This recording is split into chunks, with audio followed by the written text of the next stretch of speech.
దేవుని పరిశుద్ధ నామమునకు మహిమ కలుగును గాక.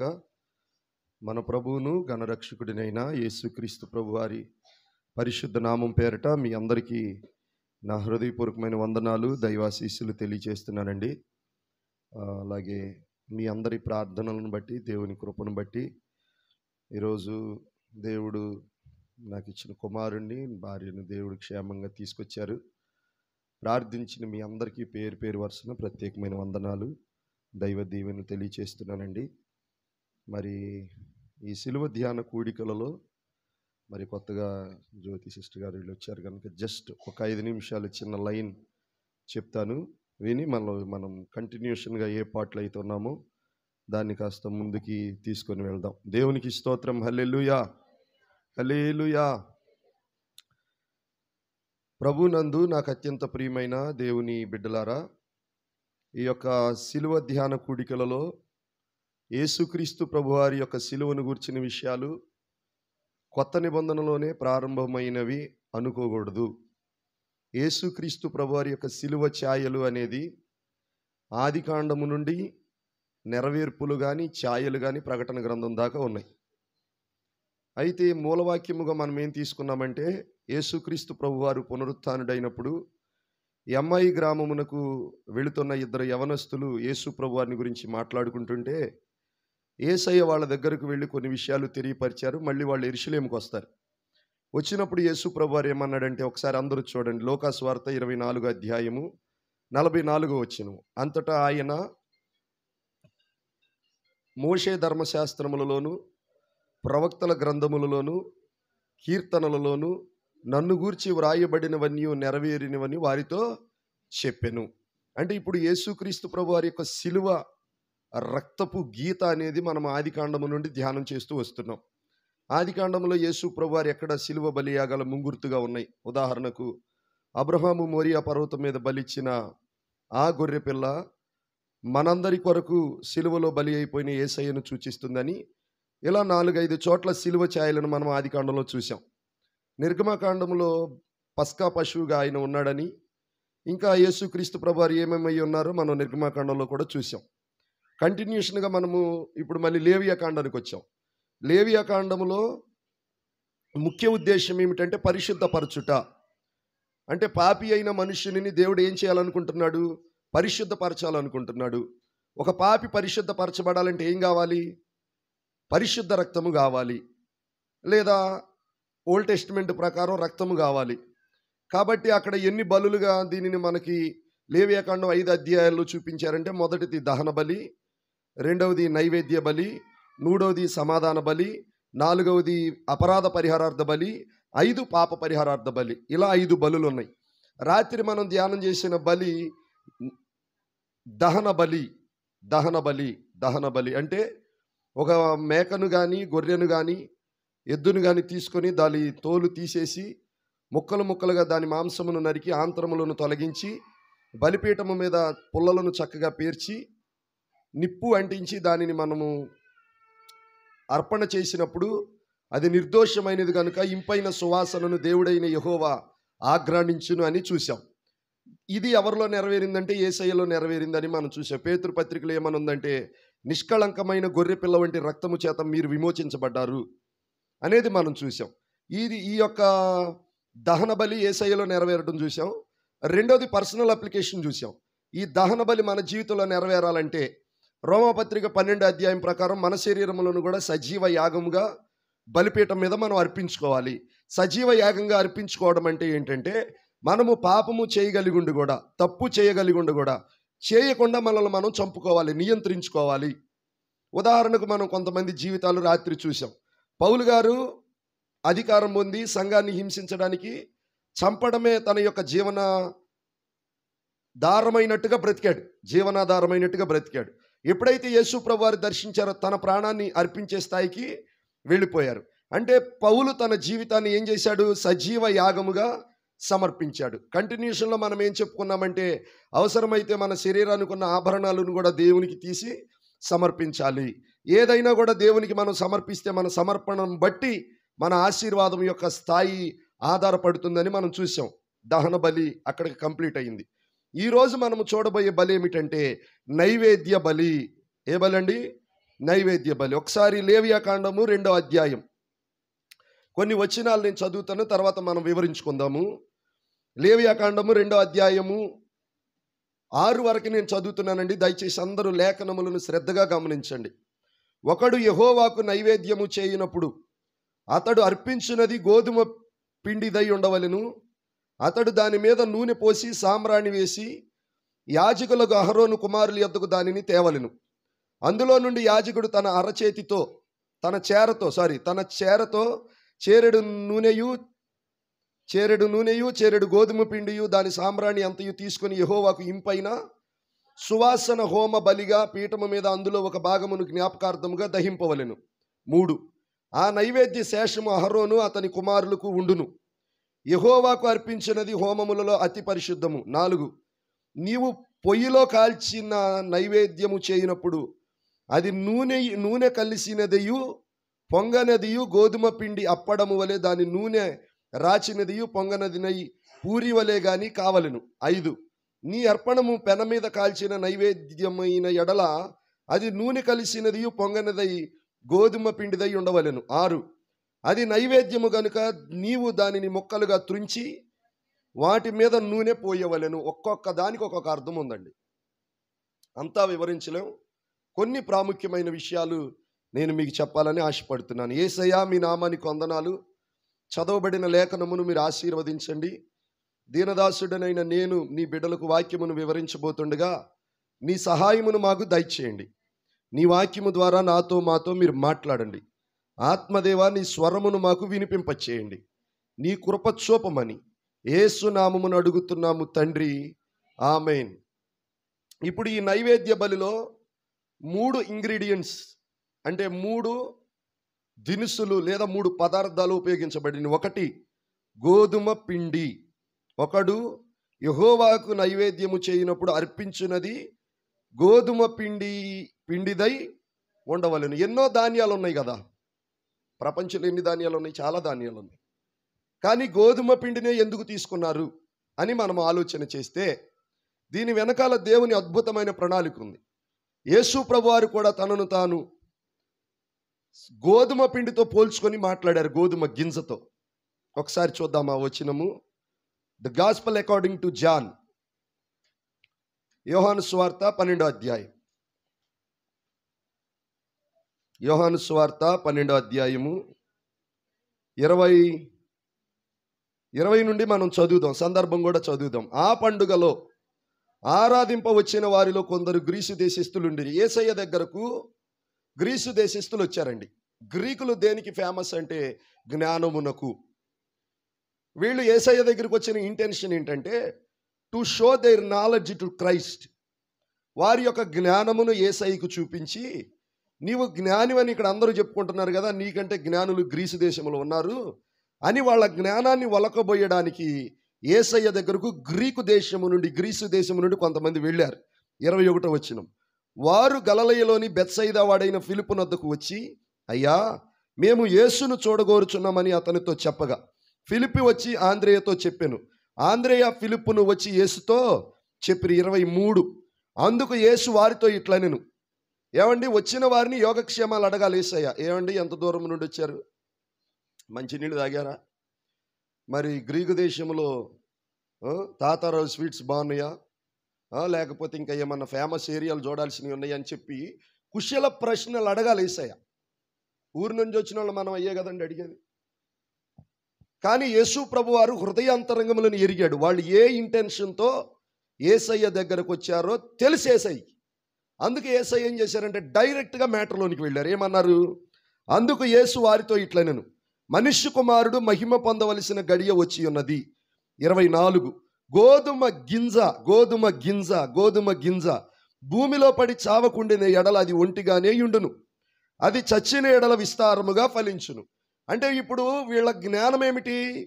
పరలోక రాజ్యమునకు మన స్వనీతిని బట్టి వెళ్ళిపోతాము, జ్ఞానాన్ని బట్టి వెళ్తాము, మంచి పనులను బట్టి మనం వెళ్తాం. అది గ్రీకులు నమ్మింది నిత్య జీవానికి.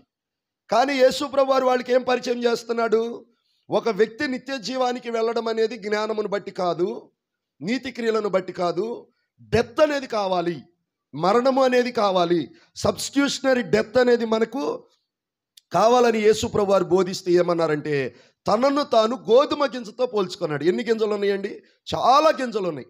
కానీ యేసు ప్రభు వారు తనను తాను గోధుమ గింజతో పోల్చుకొని ఏమన్నారంటే గోధుమ గింజ భూమిలో పడి చావకుండిన ఎడల అది ఒంటిగానే ఉండును, అది చచ్చిన ఎడల విస్తారముగా ఫలించును. అంటే యేసుక్రీస్తు ప్రభువారు ఆయన గోధుమ గింజని, రెండవది ఆయన చనిపోతాడని తనను తాను గురించి గ్రీకులకు చెప్పాడు. చెప్పిన తర్వాత యేసు ప్రభువారు కూడా కొన్ని ప్రాముఖ్యమైన విషయాలు చెప్పాడు. అవి ఇప్పుడు చదవడానికి ఆస్కారం లేదు కనుక మనం చదివిన లేవియాకాండంలోనికి వెళ్దాం. నైవేద్యము చేయనప్పుడు అతడు అర్పించినది ఏ పిండి అయి ఉండాలండి? గోధుమ పిండి. గోధుమ పిండి ఎలా వస్తుంది? ముందు గోధుమలు కావాలి. ఈ గోధుమలు తిరగలిలోనో రోటిలోనో దంచబడాలి, జల్లించబడాలి. అప్పుడు చేతికి ఏమొస్తుంది? పిండి వస్తుంది. ఇప్పుడు నలగనదే గోధుమ గింజ పిండిగా తయారు కాగలుగుతుందా? కాలేదు. అలాగే యేసు ప్రభువారు కూడా, నేను ఎప్పుడో ఒక 5 సంవత్సరాల క్రితం సిలువను గురించి ప్రేయర్ చేసుకునేటప్పుడు దేవుడు నాకు ఒక గ్రహింపించాడు. నేను ఒంటరిగా దేవుని సన్నిధిలో కూర్చొని ఏడ్చుకుంటున్నా. అయ్యా, నా కోసం ఇంత త్యాగం చేసావు, నువ్వు గొప్పోడివి అని చెప్పి ఏదో పర్సనల్గా ఆయన కాళ్ళు పట్టుకొని నా ఏడుపేదే నేను ఏడ్చుకుంటున్నా ఒక్కడే. అప్పుడు సేవ లేదు, ఏదో ఖాళీగా ఉన్నాం కదా అని యేసయ్య పాదాలు పట్టుకొని, నేను యేసయ్య పాదాలు పట్టుకొని ప్రార్థన చేస్తున్నాను. 2 గంటలు 3 గంటలు గడిచిపోయింది. అప్పుడు ఇంకా దేవునితో మమేకమైపోయినప్పుడు పరిశుద్ధాత్మ దేవుడు నాకు ఒక విషయాన్ని చూపించారు. అదేమిటంటే ఆ యేసు గోధుమ గింజగా ఈ లోకానికి వచ్చారు. ఇప్పుడు ఒక గింజ నలగాలంటే 2 రాళ్ళు కావాలి, తిరగళ్ళు. ఒక రాయేమో అడుగు రాయి, ఒక రాయేమో పై రాయి. అడుగు రాయి కదులుద్దా, పై రాయి కదులుద్దా? పై రాయి కదులుద్ది. అడుగురాయి అలాగే ఉంటుంది, పైరాయి ఏం చేస్తుంది? ఈ గోధుమ గింజలను తిరగలు చేసి ఆ యొక్క పిండిగా చేస్తుంది. అలాగే పరిశుద్ధాత్మ దేవుడు నాకేం చూపించారంటే యేసు ప్రభువారు ఒక గోధుమ గింజ అయితే, సిలువ ఏమో అడుగు తిరగలి రాయి అయితే, ఆయన మీద దాడి చేసిన వారందరూ కూడా పైన తిరుగుతున్న ఒక తిరగలి రాయిగా దేవుడు నాకు చూపించాడు. నాకు ఏడుపు వచ్చిందండి. యేసయ్య, నీవు నా కొరకు ఇంత నలగొట్టబడ్డావా? చూడండి ఒకసారి యెషయా ప్రవచన గ్రంథం 53వ అధ్యాయం. The book of Isaiah 53rd chapter, 53వ అధ్యాయం, 53వ అధ్యాయము.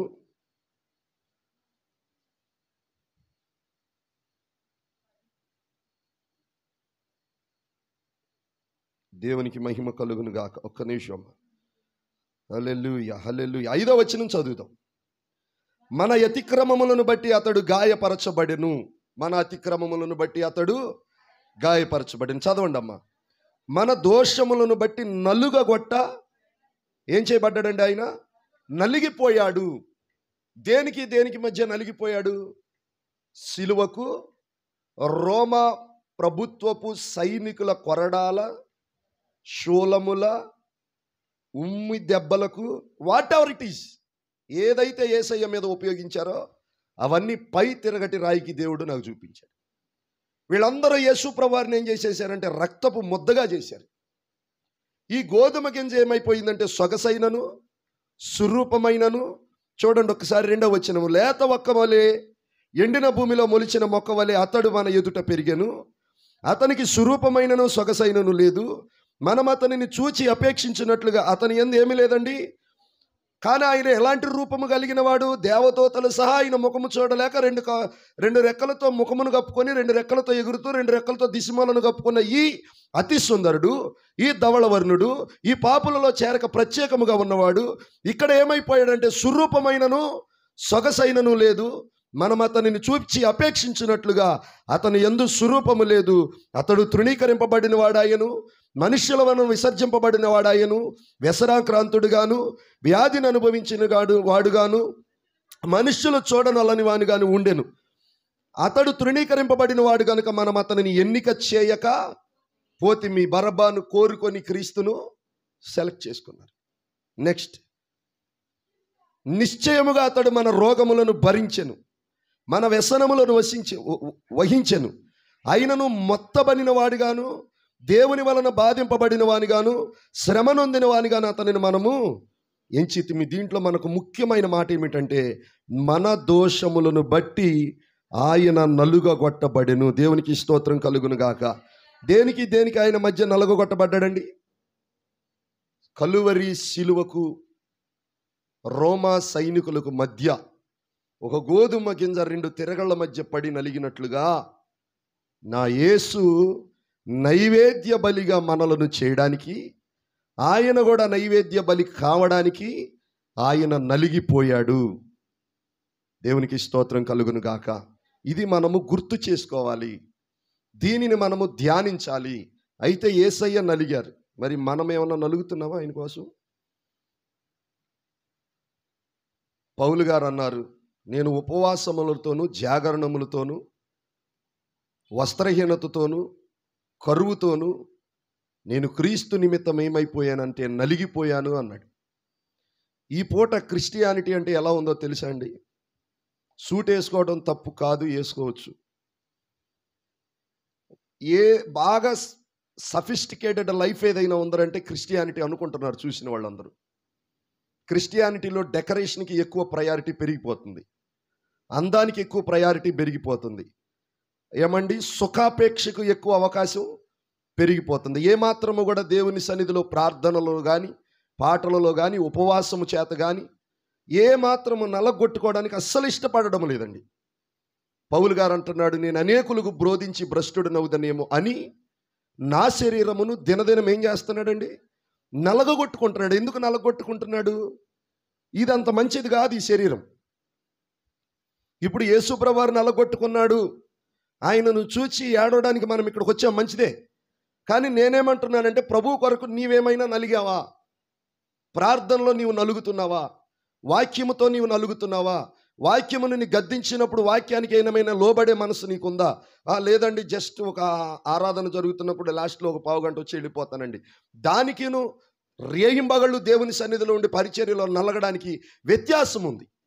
అందుకే ప్రత్యక్ష గుడారములో దీపస్తంభములో పోయిటకు అచ్చము దంచి తీసిన ఒలీవల నూనె కావాలి. అంటే ఎవరిలో నుంచి నూనె వస్తుంది? ఎవరిలో నుంచి వాక్యం వస్తుంది? ఎవరిలో నుంచి పరిశుద్ధాత్మ అనుభవాలు వస్తాయి? అంటే ఎవరైతే ఎక్కువ పరిచర్యలో నలుగుతారు, ఎవరైతే దేవుని పనిలో నలుగుతారు, ఎవరైతే దేవుని పనిలో తమను తాము నలగొట్టుకోవడానికి ఇష్టపడతారో వారిని ఖచ్చితంగా దేవుడు దీవిస్తాడు. దేవుని స్తోత్రం కలుగును గాక. హల్లెలూయా. ఇప్పుడు యేసుక్రీస్తు ప్రభు వారు కూడా గోధుమ గింజ అయిన వాడు పిండి అయిపోయాడు మనందరి కోసం. దేవునికి మహిమ కలుగును గాక. దాని మీద నూనె పొయ్యాలి. నూనె అనగా పరిశుద్ధాత్మ అభిషేకానికి సాదృశ్యం. రాత్రి నేను కొన్ని డిక్లరేషన్స్ వీటి మీద చదివినప్పుడు నాకు ఒక మంచి మాట దొరికింది. అదేమిటంటే, యేసుక్రీస్తు పరిశుద్ధాత్మ వలన పుట్టారు. దేవుని స్తోత్రం. కాబట్టి ఆయన యందు ఏమీ లేదు, పాపమే లేదు. ఆయన కన్యకకు పుట్టాడు గనుక ఆయన నైవేద్య బలి యెహోవాకు సువాసన గల హోమముగా తయారైంది. చప్పట్లు కొట్టి దేవుని నామాన్ని మహింపరచండి. ఆ మాట చదువుకొని నేను ఎంత సంతోషించానో. ఇన్ హిమ్ నో సిన్, ఆయన యందు పాపము లేదు, ఆయన నోట ఏ కపటము లేదు. అందుకని ఇప్పుడు ఆయన ఏం చేశాడంటే, దహన బలికి హోమముగా సరిపోయాడు. పూర్తి చేయండి. నైవేద్య బలికి సువాసన గల హోమముగా తయారయ్యాడు. ఆ సువాసన ఆయనలో నుంచి బయటకు రావడానికి గల కారణం ఏమిటంటే, ఆయన యందు పాపమేమీ లేదు. దేవునికి స్తోత్రం కలుగును గాక. నూనె పరిశుద్ధాత్మ అనుభవానికి సాదృశ్యమైతే కన్యక గర్భవతి కుమారుని కనును. మరియా, నీవు భయపడకము, సర్వోన్నతుని శక్తి నిన్ను కమ్ముకొనును.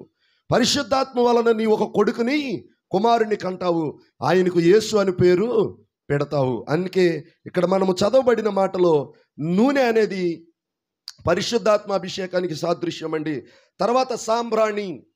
యేసు ప్రభు వారి దగ్గరకు క్రిస్మస్ పండుగలో మనం చెప్పుకుంటాం కదా, ముగ్గురు వచ్చారు. ముగ్గురు ఏమేమి తెచ్చారు? బంగారము, సాంబ్రాణి, బోళం. బంగారం దేనికి సాదృశ్యం? దైవత్వము, రాజరికం.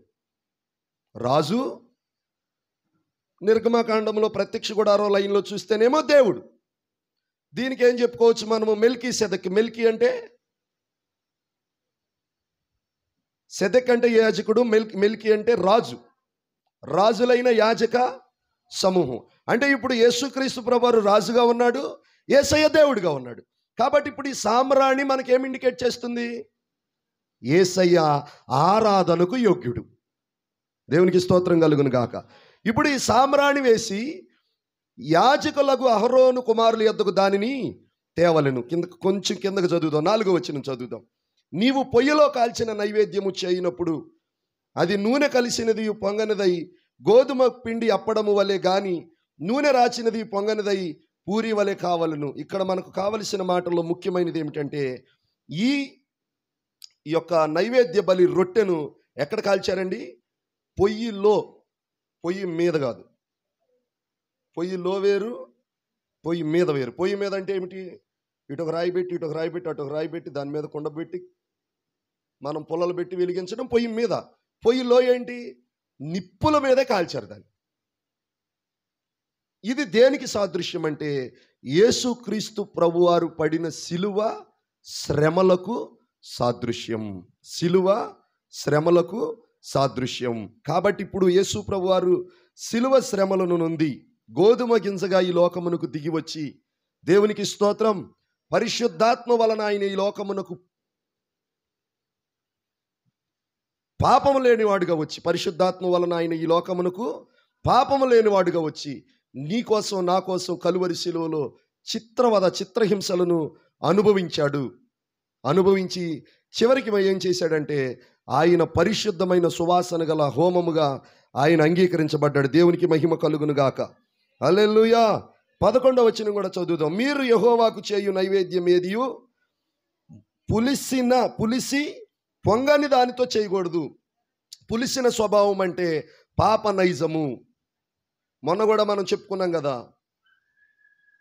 ఏ విషయంలో చెప్పుకున్నాం? పస్కా పశువుగా ఆయన ఉన్నాడు. నిర్గమకాండంలో మనం చెప్పుకున్నాం కదా. పస్కా పశువు రక్తమును 2 గడప కమ్మెలకు, నిలువు కమ్మెలకు, అడ్డ కమ్మెలకు పూసినప్పుడు పస్కా పశువు రక్తమును చూసి సంహారదూత దాటి వెళ్ళాడు. ఇప్పుడు ఆ పస్కా పశువును బలివ్వవలసిన దాంట్లో ఏ పిండి ఉండకూడదు? పులిసిన పిండి. ఇప్పుడు ఈ నైవేద్యములో కూడా ఏముండకూడదు? పులిసిన పిండి. అంటే పాత స్వభావములను మన జీవితములలో ఉంచుకొనకూడదు. దేవునికి స్తోత్రం కలుగును గాక. ఏలయనగా పులిసిన దానితోనైనను యెహోవాకు హోమముగా దహింపవలదు. ప్రథమ ఫలముగా యెహోవాకు వాటిని అర్పించవచ్చును గాని బలిపీఠము మీద ఇంపైన సువాసనగా వాటిని అర్పించకూడదు. వీటన్నిటిలో మనము జ్ఞాపకం చేసుకోవలసిన ముఖ్యమైన 2 మాటలు చెప్తానండి. ఒకటి, యేసుక్రీస్తు ప్రభువారు గోధుమ గింజగా తనను తాను పోల్చుకున్నారు, నలగొట్టబడ్డారు. దేవునికి స్తోత్రం. దేవునికి సువాసన హోమముగా తనను తాను సమర్పించుకున్నారు. ఒక మాట.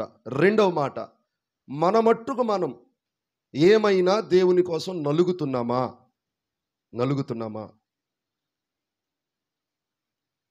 ఉదయకాలం ప్రార్థనలు ఏమనుకోవద్దండి. రానోళ్ళు మీరు ఏ సమస్యలుండి రావట్లేదో నాకు తెలీదు, కానీ అవకాశం ఉండి మానొద్దు. If you have any problem, that's up to you, మీకు సంబంధించినది. కానీ నేనేమంటున్నాను, if you have any possibility to come, నీకు రావడానికి ఏమాత్రం అవకాశం ఉన్నా కూడా నీవు మానొద్దు. మొన్న ఏం చెప్పాను? 4 గంటల వరకు ఒక ఆయన రాత్రి నన్ను కూర్చోబెట్టి ఆ విషయాలు మాట్లాడా. మళ్ళీ పొద్దునే 4 గంటలు కదండి, 2 గంటల వరకు 2 to 4 మళ్ళీ పడుకున్నాను. మళ్ళీ 4కి ఇక్కడికి ఆరాధనకు వచ్చాను. 6 గంటలకి ఇక్కడ అయిపోయింది. పాస్టర్ గారి దగ్గరికి హాస్పిటల్కి వెళ్ళాను. తిరిగి వచ్చేటప్పుడు వ్యాన్ తోలుతున్నాను, కళ్ళు మూతపడిపోయినాయి. 3 అడుగుల డిస్టెన్స్లో ఉంది లారీ, కొట్టేయాలి. దేవుడు లేపాడు, ఏదో కట్ చేసాం. నేను ఎందుకు ఈ మాట చెప్తున్నానంటే, దేవుని కొరకు నీవు నలిగితే నీకు నష్టమేమీ రాదు. దేవునికి స్తోత్రం. హల్లెలూయా, హల్లెలూయా. పౌలు అంతటి వాడు మనం పత్రికల్లోకి వెళ్ళి చూస్తే ఎంత నలిగిపోయాడో సేవ కోసం, పరిచర్య కోసం. పౌలు గారిని బైబిల్ గ్రంథంలో రాయబడిన మాట, గ్రామ చావిడి దగ్గర నుంచి ఊర్లో నుంచి ఈడ్చుకెళ్ళారంట. నిజంగా సరే, మిమ్మల్ని అట్లా ఉంచుదాం. సేవకుడిగా నాకు అంత సమర్పణ ఉందా? అరే ఆడు ఈడుద్దామని కదా, అసలు థాట్ వచ్చేలోపు అండి ఏదో ఒకటి చేసేస్తున్నాం మనం. ఈడ్చేదాకా సరే, వచ్చి షర్టు పట్టుకొని లాక్కెళ్ళేదాకా ఓకే. వాడు అనుకుంటున్నాడని మనకు సిగ్నల్ వచ్చినా కూడా ఊరుకొని స్థితిలో సరిగదా. పాస్ట్ గారులకి ఇటు ఒక 3 నల్లబట్టలోళ్ళు, ఇటు 3 నల్లబట్టలోళ్ళు. దరిద్రం ఏంటంటే బైబిల్ కూడా స్టేజ్ దగ్గరికి తీసుకెళ్ళట్లా కొంతమంది.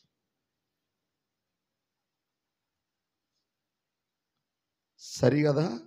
వాళ్ళను చూసి చిన్న పాస్టర్ గారులు కానీ లేకపోతే పెద్ద పాస్టర్ గారులు కానీ విశ్వాసులు కానీ మొదలు పెట్టేసింది ఏంటంటే బైబిళ్ళు మొయ్యటం మానేస్తున్నారు. ఈలుగా ఉంటే ఆగండి ఒకసారి, ఎంత ఉంటుందంటే బైబిళ్ళు చిన్నపిల్లలకి కేకు ముక్కలు అంత ఉంటున్నాయి బైబిళ్ళు. అదంటే చిన్న పిల్లకండి, పెద్దోళ్ళు కూడా మరి ఇంత తెచ్చుకుంటున్నారు, తెచ్చుకుని జేబులో పెట్టుకుంటున్నారు. అస్సలు చదవటానికి పనికి వస్తాయా? నా బియ్యం జరిగే చాట అంత ఉంది నా బైబిల్. దేవుని స్తోత్రం. చదవడానికి అవకాశం ఉంటుందండి 4 మాటలు. ఇంకా ఇంకా ఇంతకంటే చిన్న మోడల్ ఆ బైబిల్ అవి కూడా అప్లికబుల్. నేను అడిగాను ప్రభు బైబిల్ సొసైటీ వాళ్ళని, ఇంతకంటే పెద్ద బైబిల్ ఉందా అండి అంటే, ఇదేనండి టాప్ ఎండ్, ఇంకా కళ్ళు లేని కబోదులు ఉన్నారండి, వాళ్ళ కోసం ఇంకా పెద్ద ప్రింట్ వేయించండి అంటే, నా ఆశ ఏంటంటే ఆ పెద్ద ప్రింట్ కొనుక్కుంటే కళ్ళు బాగుండా ఉంటాయి. ఎక్కువగా మనం చదువుతాం కదా, చదివినప్పుడు మన కళ్ళు బాగుండా ఉండాలంటే పెద్ద ప్రింట్ చదువుకోవాలి. కాబట్టి ఈరోజు చిన్న మాట తీసుకుందామండి. ఎక్కువ ప్రసంగం మర్మాలు ఇవన్నీ కాదు, కానీ దేవుని కొరకు నీవేమైనా నలుగుతున్నావా? ఇక్కడ దాకా ఎందుకు, ఆదివారం ఆరాధన అవుద్ది.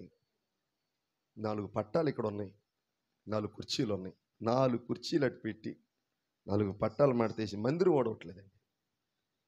ఉట్టికెక్కలేనమ్మా, స్వర్గానికి ఎక్కుతానమ్మంట. ఇరగ తీసేస్తాం, నలిగిపోతాం. అసలు ప్రభు చెప్పిన మాట ఏమిటంటే, మిక్కిలి కొంచెంలో నీవు నమ్మకంగా లేకపోతే విస్తారమైన దానిలో ఎలా నమ్మకంగా ఉంటావు?